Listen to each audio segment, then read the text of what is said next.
Good morning, everybody. Welcome to this webinar by Valuing Nature on interdisciplinary working.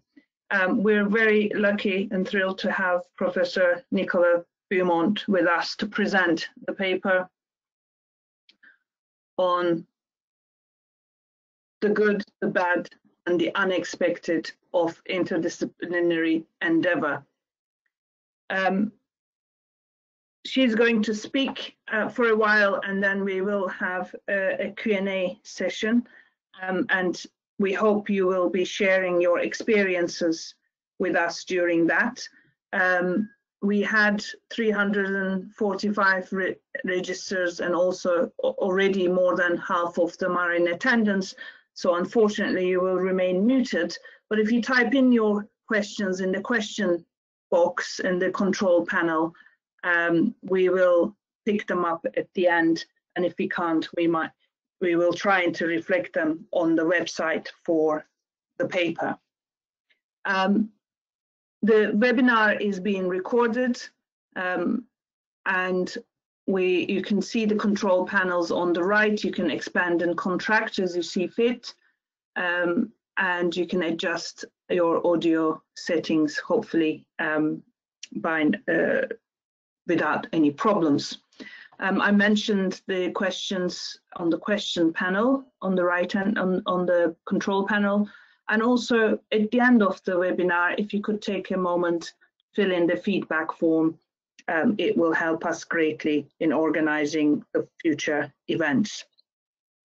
I should have said who I am. I'm Ece Ozdemiroglu. I was a member of the project coordination team for Valuing Nature program, which ran from 2014 till March this year. Its aim was to help better understand and represent the complexities of natural environment in valuation analysis. And in doing that, it interpreted valuation in its broader sense and included many disciplines within the program. And interdisciplinarity is in the network and program's DNA, starting with its funding, as you can see at the bottom of this slide, by all the research councils and as well as DEFRA. The objectives of the program live on, even though the program itself is finished. The website and the network will go on for another year at least, and we hope much more. This webinar speaks to the first goals of the program, really, and shares the experiences under this goal. In order to foster inter and transdisciplinary research, we have organized events like placements, which allowed people to experience how it is working in other disciplines.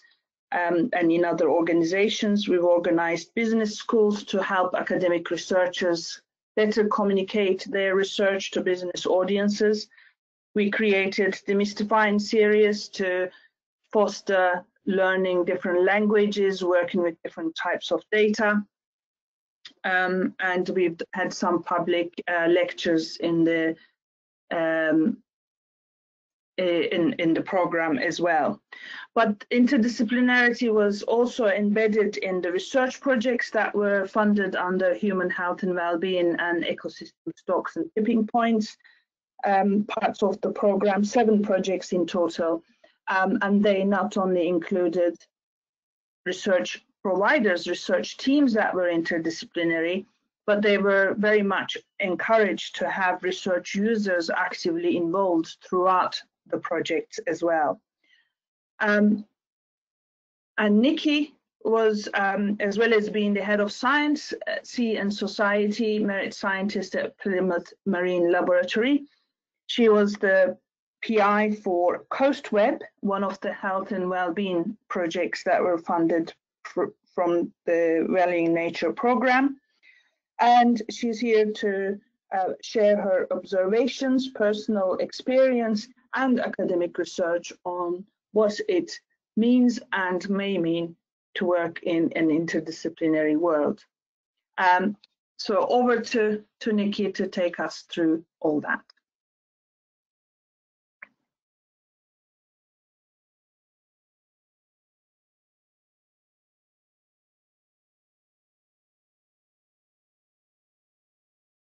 Nikki, you might be muted.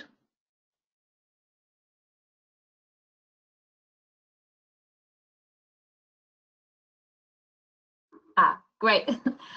Thank you. Yeah, I was muted. Thank you, Ece. And thank you to everybody for taking the time to come along this morning. I really appreciate you coming to listen. I think what we wanted to do this morning was really share with you some of the interdisciplinary experiences which we've had, not just in the past 3 years, but over the course of our careers. The presentation that I want to share with you today doesn't just draw on my own experience, it draws on a whole wealth of different experiences. As you can see here at the bottom of this slide, there's a great long list of names of some of the collaborators on the project who've really added in their insights and contributions to this piece of work. On the right-hand side here, you can see a Wordle. Now, I really love this Wordle. This was generated at a recent Valuing Nature conference last year. And everybody was asked to put in the words that really sprang to mind when they thought about interdisciplinary working. And you can see right here coming out is challenging. And this is absolutely the case, it is challenging. But also here you can see a range of very positive words: essential, rewarding, exciting. Look a little bit deeper, of course, and it's not all fun.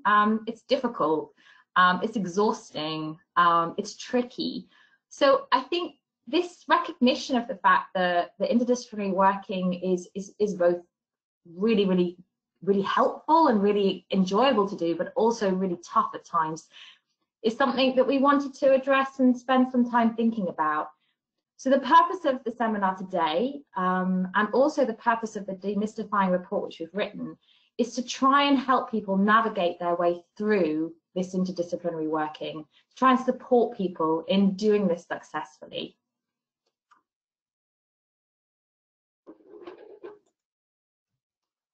Just bear with me while I move the slide on. So a lot of the experiences which I bring to you today come from the CoastWeb project, which was funded by the Valuing Nature programme and that we've been working on for the last 3.5 years. I have to say, with no word of a lie, this is the most fantastic team that I've ever worked with. It's also the most interdisciplinary. In this team, we've got geographers, we've got economists, we've got governance experts, ecologists, environmental modelers, we've got artists. It is an incredibly diverse set of skills here. This has been really fantastic, but also challenging. I personally have worked in an interdisciplinary environment for my whole career. My PhD was originally supported by both NERC and ESRC. Now that was nearly 25 years ago, so that's been 25 years of working in this interdisciplinary context. But this last 3 years working with CoastWeb really pushed that on and forced me to work even more deeply in this way. And I think this was the trigger for me wanting to explore and share this interdisciplinary experience more broadly. So I think a really important question is, why should we do interdisciplinary working? We're hearing more and more that interdisciplinary working is important, but why is this, and why all of a sudden is it important? I think the answer to this is that we are in really unprecedented times. The changes that we're seeing are dramatic and significant. Be this down to climate change and the complexities of addressing climate change. Just trying to achieve net zero carbon by 2050 is a huge goal. We've got issues regarding a whole range of different pollutants, not least plastic. We've got issues regarding flooding and coastal erosion in a way that we've never seen before, with people losing their homes and their businesses. And it's not just about environmental pressures. We've got, obviously at the minute, COVID-19. We've got issues with regard to equality, issues with regard to equity. Some of these problems that we are facing, if we are going to address these and really make a difference, we need to change how we work. We need to work in a different way. And this is where there is this drive for transformative approaches that don't just rely on one discipline, but pull lots of different disciplines in together. This isn't ever to say that single discipline working isn't important, because of course it is, and we need this more than ever also. But if we're going to be transformative in how we work to really address these core issues, then we need to take these new approaches. We need to step outside of our comfort zone and bring these different disciplines together. So I think this is really the answer to why we need this working and why we particularly need it at the moment. I think just to dive a little bit more deeply into how this interdisciplinary work can help, drawing on the CoastWeb experience, what we wanted to do in CoastWeb was get a much better understanding of the role that salt marshes play in human health and well-being. We were particularly thinking about flooding and coastal erosion. Now, if you're going to address this issue and really understand the role of the salt marshes in this context, you need a whole host of different approaches. You need to understand the governance of the system. If you don't understand the governance of a system, you've got no hope in making a change there. You need to understand the geography of the system. You need to understand the ecology and be able to model the system. Really importantly was to understand the psychology of the people living in these environments. I think often we have decisions made about our coast and our environment that don't take into account both individual and community group thinking. If we're going to empower our local communities and engage them in changes that are happening, we have to really take an understanding of them. And this is where psychology is so important. We need to understand art. This allows us to really delve deeply into our communities and understand their histories and what's happened there before in order to inform what might happen in the future. And we need to understand the economics of the environment. We need to understand a whole broad range of these disciplines if we're going to make a difference, and we're going to inform management and policy decisions which are going to be effective and efficient. So the piece in the middle here is, unsurprisingly, stakeholders. When we talk about interdisciplinary working, I'm not just talking about bringing together different academic disciplines. I'm talking also about bringing in the user groups, the stakeholders, because without this very important piece of the puzzle, the work that we do is unlikely to have impact. So in the case of the COSA project, we brought this range of different disciplines together, and I think made a real step change in how we understood the role which salt marshes play in our human health and well-being, and also in providing this flood and coastal defence function. So what is interdisciplinary working? We've seen, as we've seen this sort of growth of interdisciplinary working is important, we have to do interdisciplinary working, around this have sort of blossomed, if you like, a whole range of new terms. We've got multidisciplinary, we've got cross-disciplinary, we've got transdisciplinary, and I think sometimes it can be quite confusing about what all these different terms mean. Now, I like my food, so I always quite like it if I can use a food metaphor to help explain something. So this is what I'm going to do here to try and explain these different terms. I'm going to start out with intradisciplinary. And this is the more traditional way of working, where we just work with one discipline. And the example here is just an apple. Important, I think, to note is that there is no right or wrong way of working. There's no better or worse way of working. So an apple on its own is absolutely delicious as it is and has every right to exist in this format. So this is your intradisciplinary working. Following on from this now is cross-disciplinary working. This is where you start to bring two disciplines together, but they don't really interact in any deep way. The example that I'm using here is apple and cheese. So the apple is chopped up here to make it more open to this interaction with the cheese, but you can still see the apple maintains integrity in its own form. It's still very clearly an apple and beside the cheese, but not mixed directly with the cheese. So this is where you have an awareness of other disciplines, but you don't really deeply engage with the other disciplines. In the Demystify report, there's examples of these different types of working. Today I've only got time to give you these brief overviews with the metaphors, but if you want to find a little bit more out, you can read the Demystify report. So this is your cross-disciplinary working, where it's still the disciplines are quite separate. Moving on, we have got multidisciplinary working. Now the disciplines are starting to come a little bit closer together. And the example that I use here is apple sauce and roast pork. These now, you can see the different food types are coming closer together and becoming more mixed. You can also see from this metaphor that the apple is changing form slightly. It's becoming in a form now that's slightly more porous and open to mixing with the pork. And this really represents this idea of multidisciplinary, where you can still see the separate disciplines, they still maintain their separate integrity, but they're more likely to interact more deeply.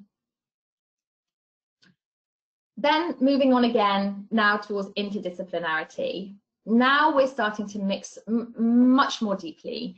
And the example I have here is an apple crumble, where the apple and the crumble are really starting to mix up quite a lot more. They're becoming and are a lot less separate. The idea here is that by the two disciplines starting to mix a little bit more, you're actually getting a new level of discourse and a new level of understanding. You can still tell the disciplines apart, you can still see them as separate entities, but there is this much greater mixing between them. And then finally, we come to transdisciplinarity, and the example I have here is an apple cake. At this point now, you cannot see the separate disciplines. They have become merged. If you like, they have become subordinated in order to produce something completely new. And no longer is this recognizable. You can't see the apple anymore. It's there, but you can't see it. And this is really what we call transdisciplinary working. I think it's really important to recognize that, as I said earlier, there's no right or wrong. It's not like interdisciplinary is somehow less valuable than transdisciplinary or multidisciplinary less valuable than interdisciplinary. Each one has its own place in different situations and is equally of value. Also interestingly here is that it's a spectrum. So often we might be somewhere between cross-disciplinary and multidisciplinary, or somewhere between interdisciplinary and transdisciplinary. I think if we're really honest about a lot of the work that we do and the work that we call inter or transdisciplinary, I think a lot of the work we do is actually multidisciplinary. I think we've got a long way to go before we're seeing transdisciplinary working becoming a norm. Another point to make from this figure is that if we do achieve transdisciplinary, interestingly then, there's a chance that in fact a new discipline is born. So we have got this circular nature where the transdisciplinary working will in time form a new discipline in its own right and then become interdisciplinary. In this webinar and also in the report, rather than keep talking about all these different terms and to hopefully make things a little bit easier, I will be using the word interdisciplinary as defined here, that projects that integrate these different disciplines from both academics and user groups. I use it as a catch-all, if you like, rather than consistently talking about these different terms, really just for simplicity. But it is, I think, really important to recognize that there is this variation in the depth of interdisciplinary working which is undertaken. So what are the positives and what are the negatives of interdisciplinary working? As we saw from the Wordle, there are plenty of positives. The charts that you see here are the results of a survey which we undertook at the Valuing Nature conference last autumn. And you can see some of the positives are that it's intellectually stimulating, it's great for identifying problems, we find much better solutions if we work in this way. So lots of really nice positives, but we have to be honest. And of course there are also negatives. One of the negatives that we see coming up time and time and again is the fact that it is time consuming. And after 25 years of working in this field, I can tell you it really is time consuming. things that in an intradisciplinary situation might take you a month can take 6 months when you're working in an interdisciplinary format. Other negatives here are that it can interestingly dilute disciplinary research. I sometimes have heard this almost conflict between intradisciplinary and interdisciplinary. And as I said earlier, this shouldn't be the case.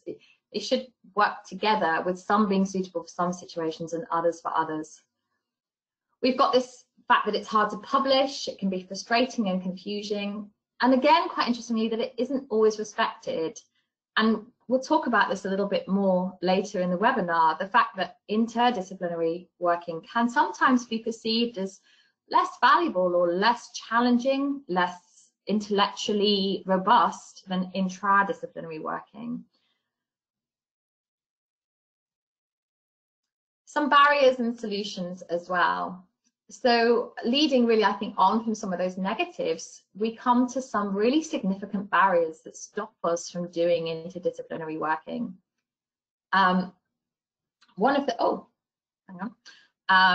the key barriers, like we've said, and this comes up again and again, is about communication and the difficulty of communicating between disciplines. The second barrier is that we've got often a poor understanding of other disciplines. I think we're often siloed quite early in our careers into a given discipline, and it can lead us to think sometimes inaccurate ideas about other disciplines. We might think, oh, art is this, ecology is that, but actually we might not have a very deep or good understanding of what those other disciplines are. A third barrier here is that we often lack time and also facilitation. I think that there aren't often very many opportunities for us to come together as different disciplines to just explore each other's disciplines. We don't often, conferences are arranged around 1 or 2 disciplines. And where we have got conferences that in fact are interdisciplinary, you'll often find the breakout sessions within those conferences fall back on the disciplines. So you get siloed off again into your own economics discipline or your geography discipline or your artist discipline. So there's a real lack, I think, not just of time to do this, but also facilitation here. A fourth barrier here is that we have very narrow academic training. I think even at the school age, this is a problem now, in that we're often badging children as being sciencey or mathsy, or they're an artist or they're humanities. I think it's really interesting that with the children going back to school now, the government are prioritizing the teaching of maths, English and science, and they're basically ditching all other subjects. This emphasis on such a narrow set of disciplines and this lack of emphasis on humanities and arts is very troubling. And I think this is a real issue going forward for interdisciplinary working, because we've got children coming through who are being taught in this very siloed disciplinary fashion, with a strong emphasis away from some of the more creative subjects. A fifth barrier, which we consistently see, are funding constraints. There's often not funding for interdisciplinary working, and when there is funding, it's often quite challenging how this funding is distributed and how proposals are reviewed. It can be an impediment to career progression. As I said on the previous slide, one of the negatives is that sometimes people who work in an interdisciplinary way aren't given the same respect as people who are focused on one issue in a great deal of depth. And sometimes this can put people off from following an interdisciplinary career. And the final barrier that we have here is that our current evaluation of success doesn't always recognize interdisciplinary working. So one of a key metric of success, for example, in academia is the publication of four-star papers in very high-ranking journals. Now, of course, you can publish interdisciplinary work in this way, but often these papers are generated by very pure intradisciplinary working. So it can be much harder to publish this interdisciplinary working. Then solutions. I think obviously whenever we think about barriers, it's important to talk about solutions. And like I said, there's a lot more detail on these solutions in the Demystify report, which you can go and read if you're interested. Obviously, an obvious solution to communication is to enhance that communication. And I'll talk a bit more about this in the following slides. Improving our understanding of the other. So this comes back to taking time to really think about what the other disciplines are and recognizing the fact that possibly we may have misconceptions sometimes. Obviously, to overcome this lack of time, we need to think about building more time into interdisciplinary working. And we need to really think about how we gather together as disciplines and provide more facilitation for this interdisciplinary working. I think it's incredibly important that we look to revise how we train our students all the way from primary school through secondary and into degree level in order that they are more able to follow an interdisciplinary background. Students should be allowed to take English with art, with physics. This should be more encouraged. We need obviously new approaches to funding and quite possibly some thought about how career progression is undertaken with more value attached to interdisciplinary working. And finally, need to think about new methods to evaluate success. I really like this cartoon, and I think it's really interesting from a funding perspective. One of the things we've repeatedly come up against when we're trying to do interdisciplinary work is the fact that that there isn't that funding available. It can be really challenging to write an interdisciplinary proposal. One of the experiences which I had when I was writing the Coastware proposal was that I spoke to one of the artists on the project, and I asked him to write me a paragraph of what he would do in the 3 years of the Coastware project. And he replied to me that he couldn't write a paragraph because he didn't know that his art would be an iterative process and he would work out as he went along what he would do. Now, this is really challenging because it's not really the done thing in a UKRI proposal to write, you know, we will explore this and we will see how it goes and we will come out with something great at the end, but you probably might have to trust us because we're not quite sure how this is going to look. But actually, if we're going to be innovative, if we're going to do these transformative approaches, if we're going to work in a different way, we do need to do things differently, and we do need to do things differently at a funding stage.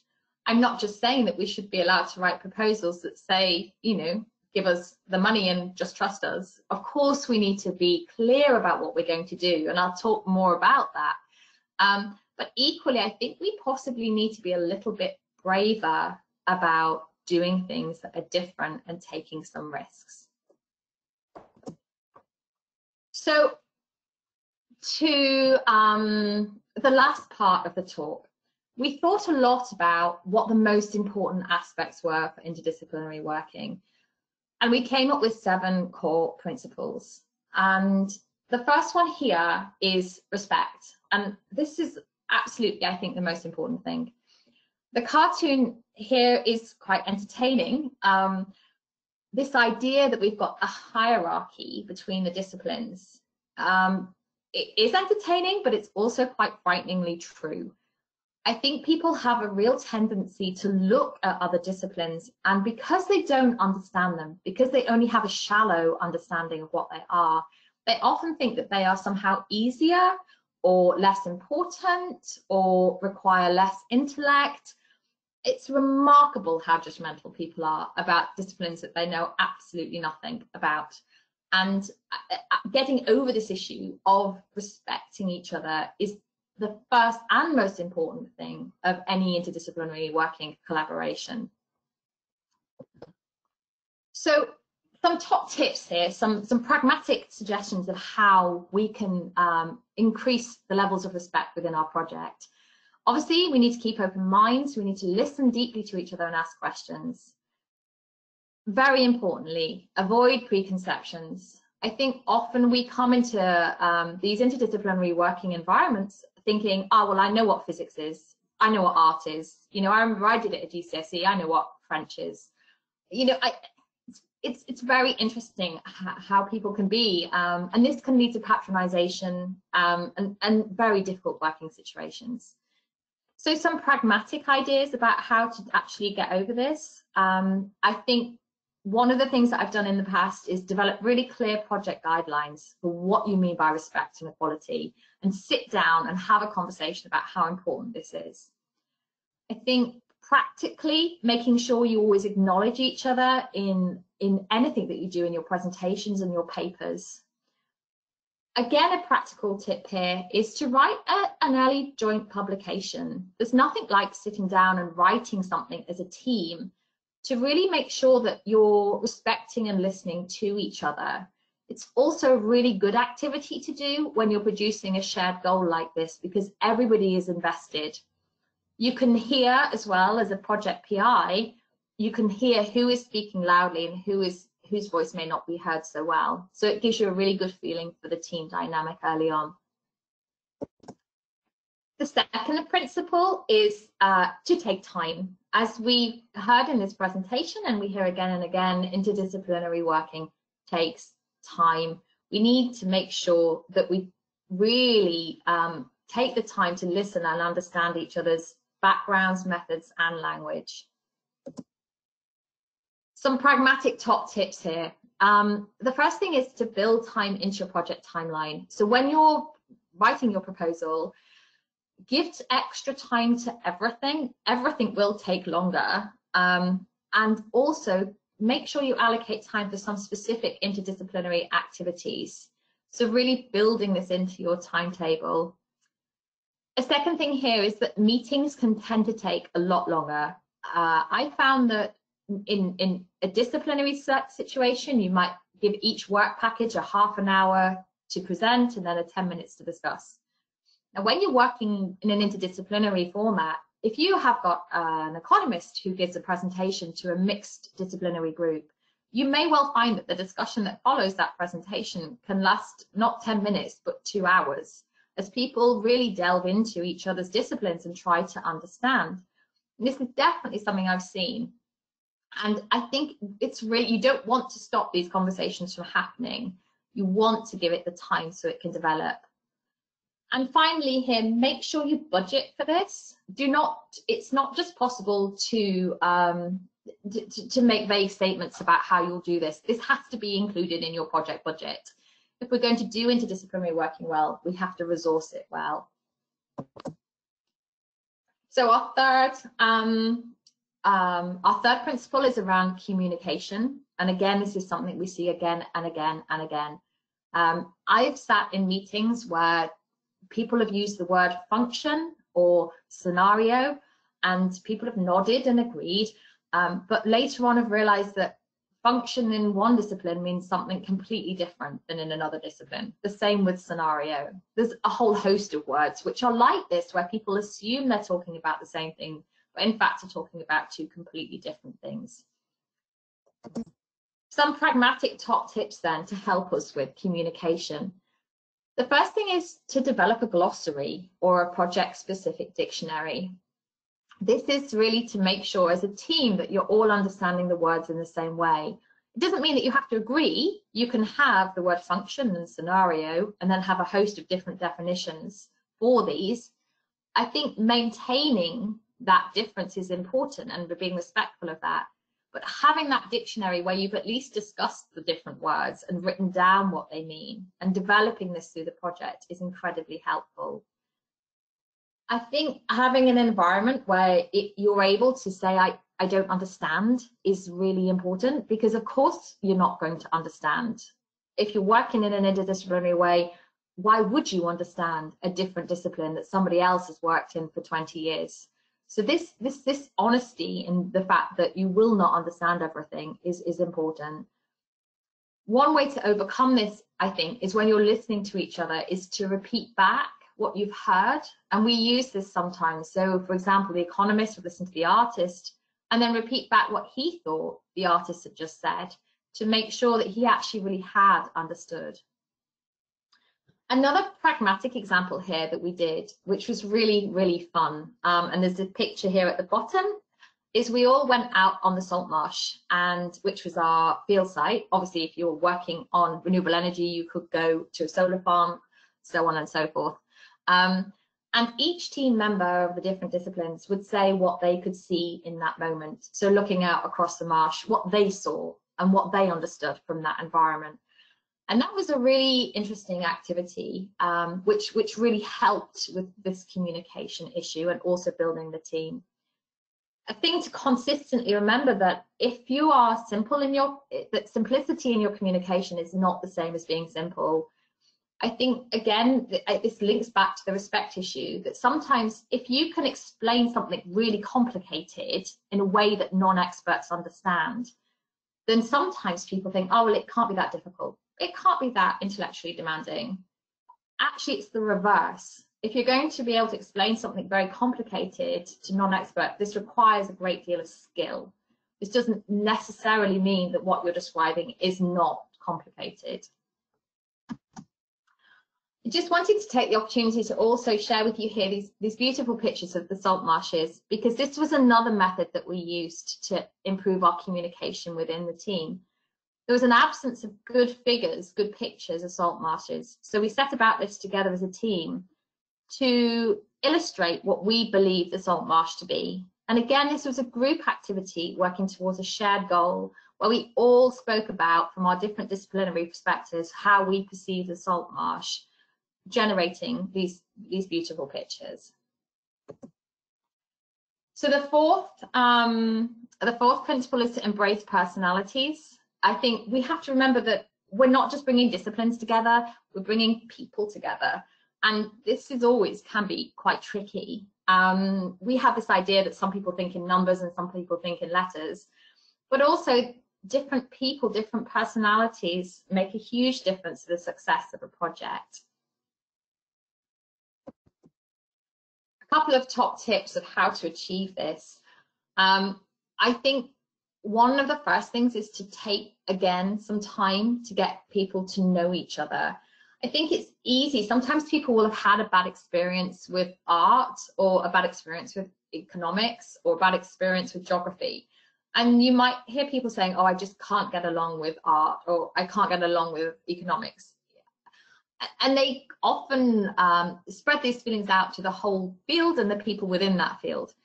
So making opportunities for people to work together outside the usual workspace, for example, in outreach environments and STEM environments, we found these were very successful in the CoastWeb project. Putting people outside their comfort zones together in an impartial space was really, really beneficial. We attended a whole host of different STEM events across the UK, and also the Green Man Festival in Wales.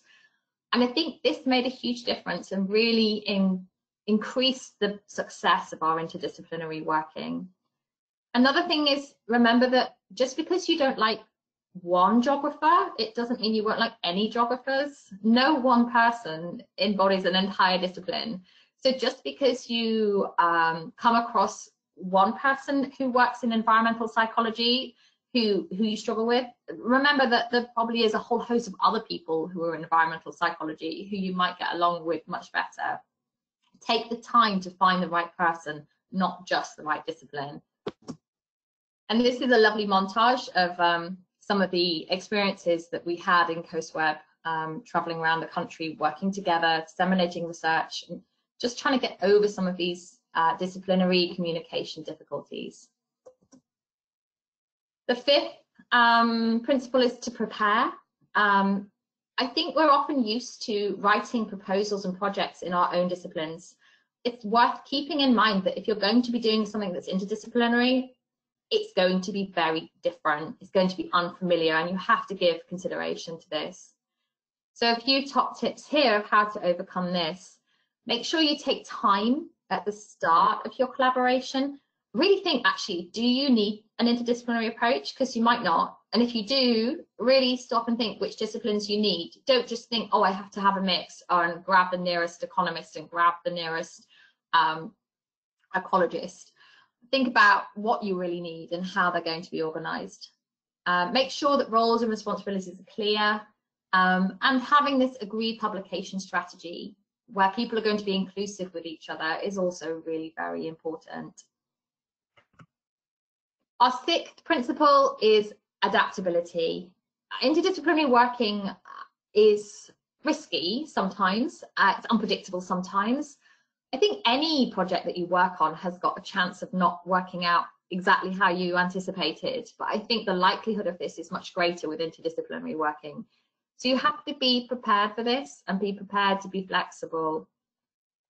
A few top tips about how to overcome this. One of the things that I found incredibly helpful is to start the project by developing a Gantt chart and do this collaboratively with everybody.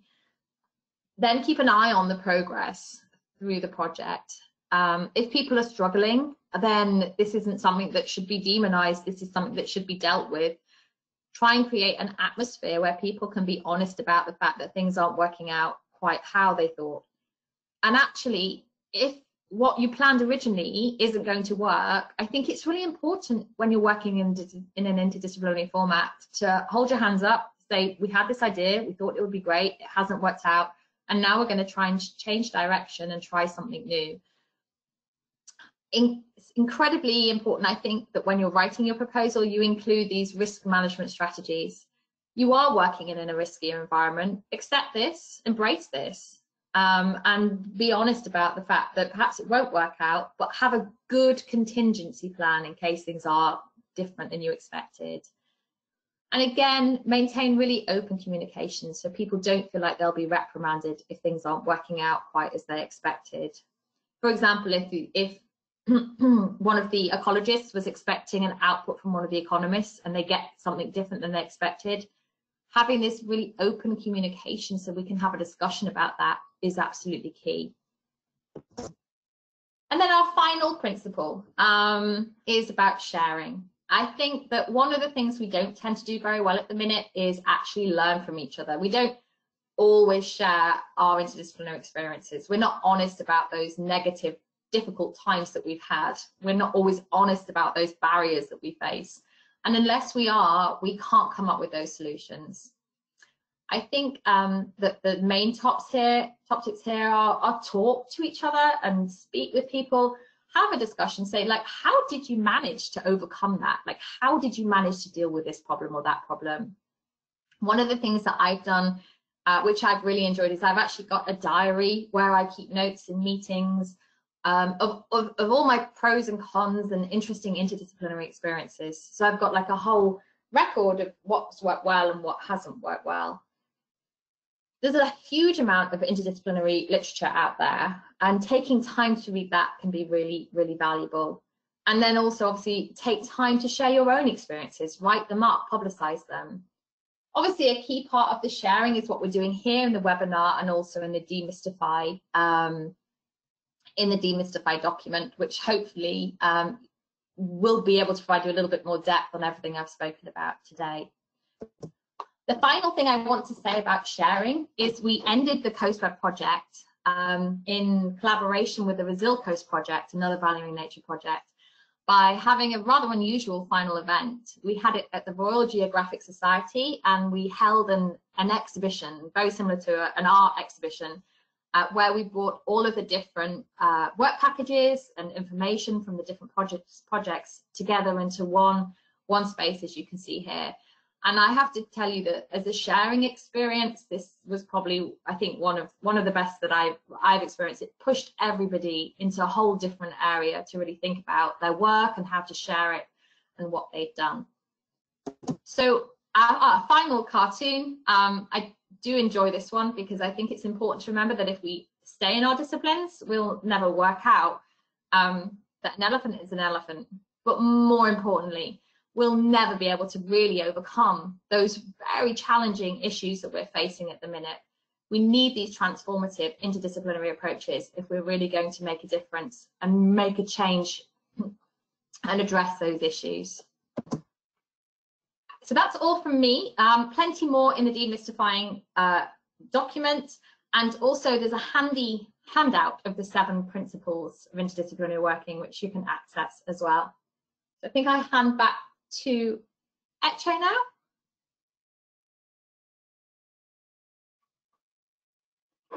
Yes. Hello, everyone. Sorry about the time, the sign of times. We just had the window repairman who had been waiting for a week turn up right this second. Cool. We have a few very interesting questions, and I wanted to group them for you, Nikki. One of them, and you mentioned this, is about risk.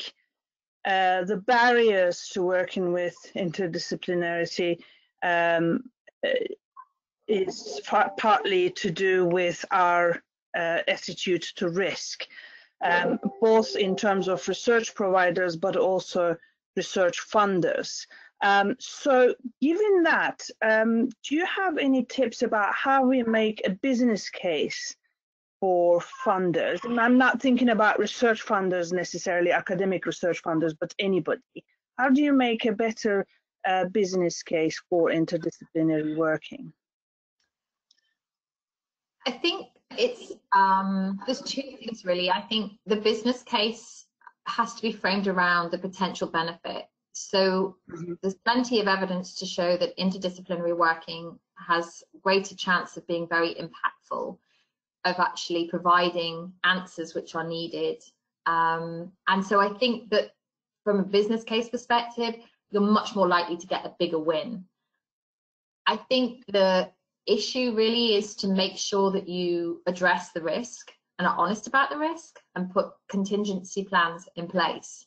So yes, there's a bigger win, but yes, there's also potentially a bigger risk, but that risk can be managed. And as I've sort of spoken about a little bit today, ways of managing that risk are through project management, through keeping an eye on what's happening with the project, through being adaptable and flexible, and having those contingency plans in place if things don't quite work out as you expect. Okay, that's fantastic. Sorry, the other question, thank you, sorry, really bad timing. There are a couple of questions about how do you find each other? How do you find people from other disciplines, and how do you decide what disciplines you really need involved in a research project? Yeah, I think this is definitely one of the barriers, is this lack of facilitation in how we do work together and find each other. I think interestingly, quite often I think it depends a lot on geography, who you end up working with. So if you're in a university, you might work with the people who are in a department that are physically placed close by you, because they're the people that you meet and chat to. It's certainly a big issue. I think the thing to do is to talk to other people who have worked in an interdisciplinary environment about how they have found other disciplines and which disciplines they've worked with and where and why. So a lot of that's about talking to people about previous experiences, because it can be really hard when you're new to this to find the right people. I think another thing is that some funding bodies, when they're setting up interdisciplinary research programs, they have meetings where they bring together a variety of disciplines.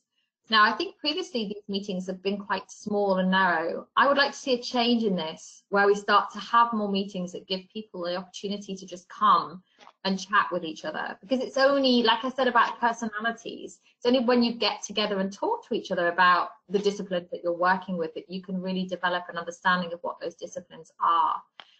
So I think in the immediate, working with what we've got at the minute, seek people out who are doing interdisciplinary work and talk to them. I mean, even just contacting people online to have a discussion with them about what they can bring. I think I acknowledge it's hard, but going forward, hopefully we can start to see a bit of a change in having this access to different disciplines being facilitated more openly.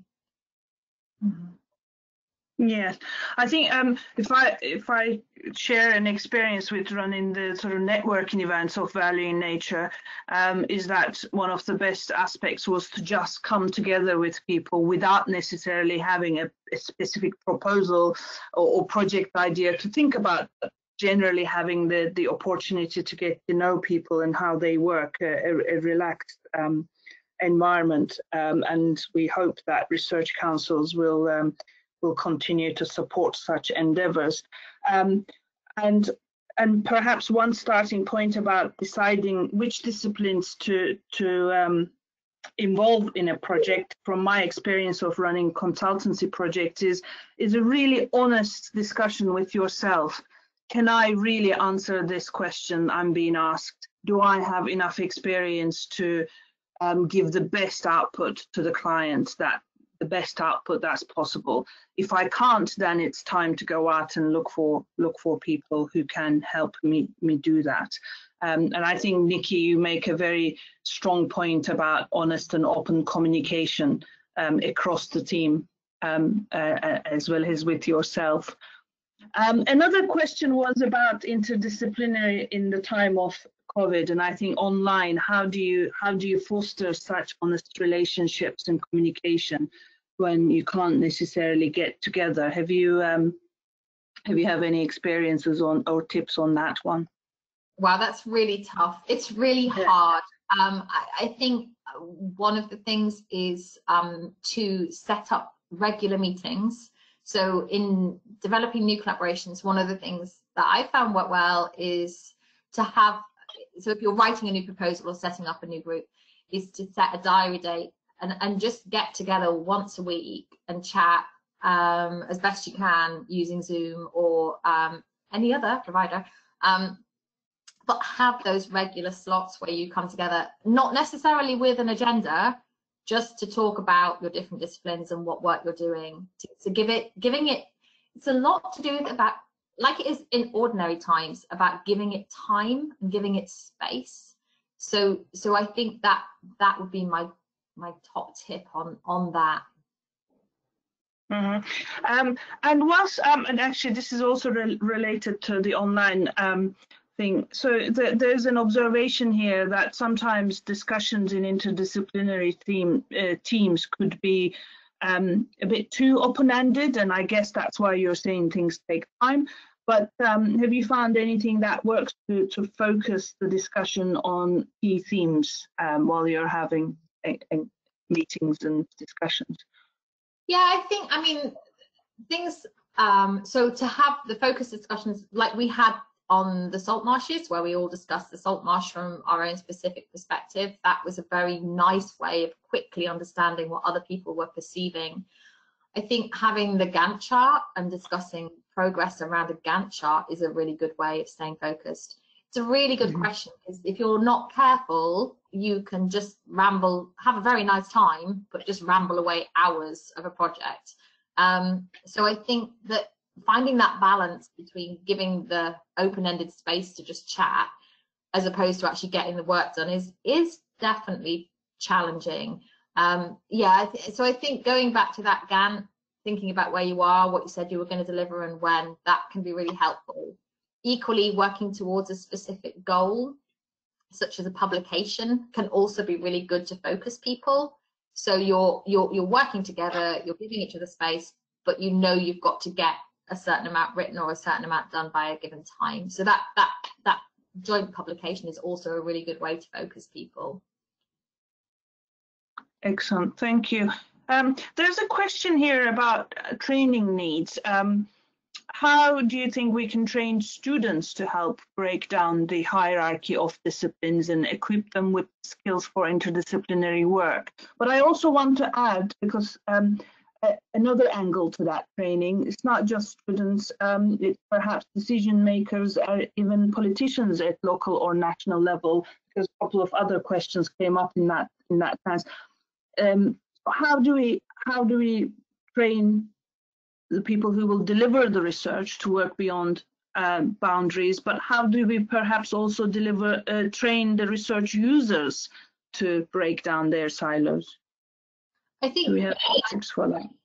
Like I said, I feel very strongly that we need to start with education of our children in a much more interdisciplinary way. I think this is absolutely core. And I think a lot of the problems we have now with us sitting in our disciplinary silos comes from our own education as children, that we weren't brought up to understand these codependencies, you know, of art, music, math, science, English. You know, they should be taught in a much more collaborative fashion from a very early age all the way through.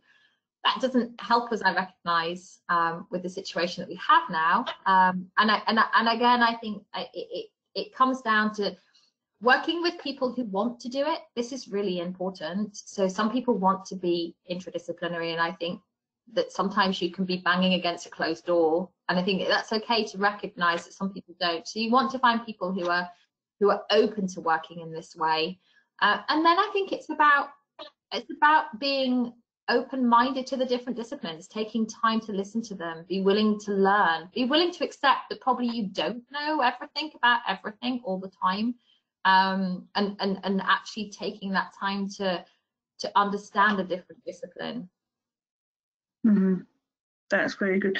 There are quite a few questions about how we can communicate with the research funders, whether it's in a particular discipline or across disciplines or PhD programs or general research. We will take those questions to the research councils who have funded the Value in Nature program. I don't think we're in a position to answer those questions necessarily, but I want to reassure those who ask those questions that they're not going to be left out, and we will communicate them. Let me just see. We've got a couple more minutes before we let on. Is there?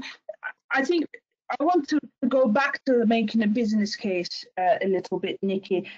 Because I know we had conversations in the past, and I'm sure we will continue to have conversations, is that it's quite hard to measure what the better outcome from interdisciplinary research is. And I guess I use the word measure coming from an economics work. You know, as an economist, a measure may be too hard a word to use here.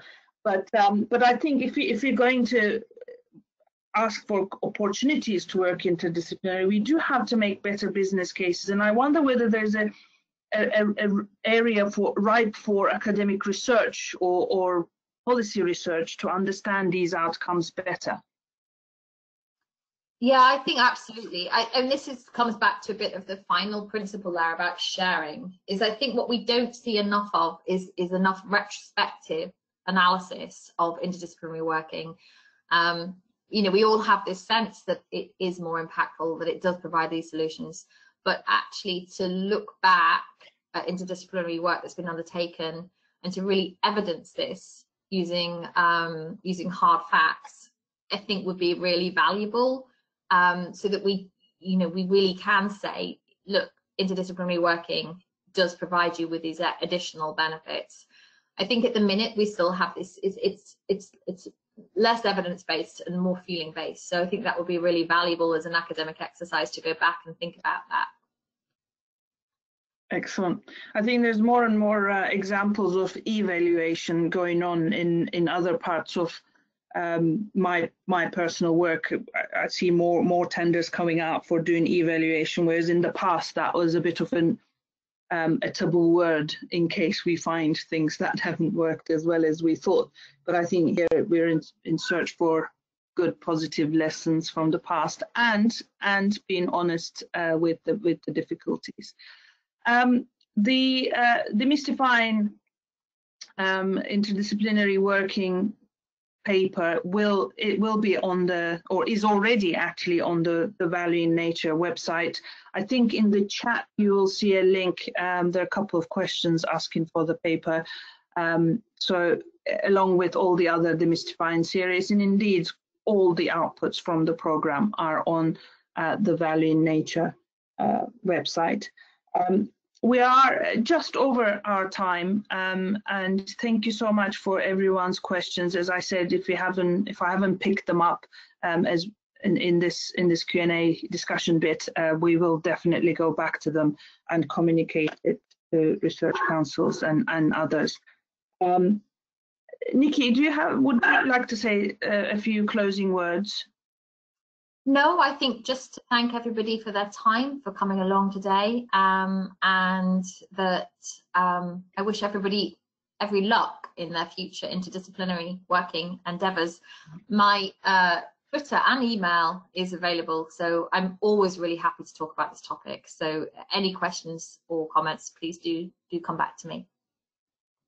Thank you very much, Nikki. I think you're not alone. We will not give up on the interdisciplinary working, because that's been really what I enjoyed the most about my involvement in valuing nature. And I can hand on heart say it's been one of the most rewarding project that I've worked on in my career as well. So I'm very keen to make sure whatever I can do to make sure that we continue in some way and champion interdisciplinary working.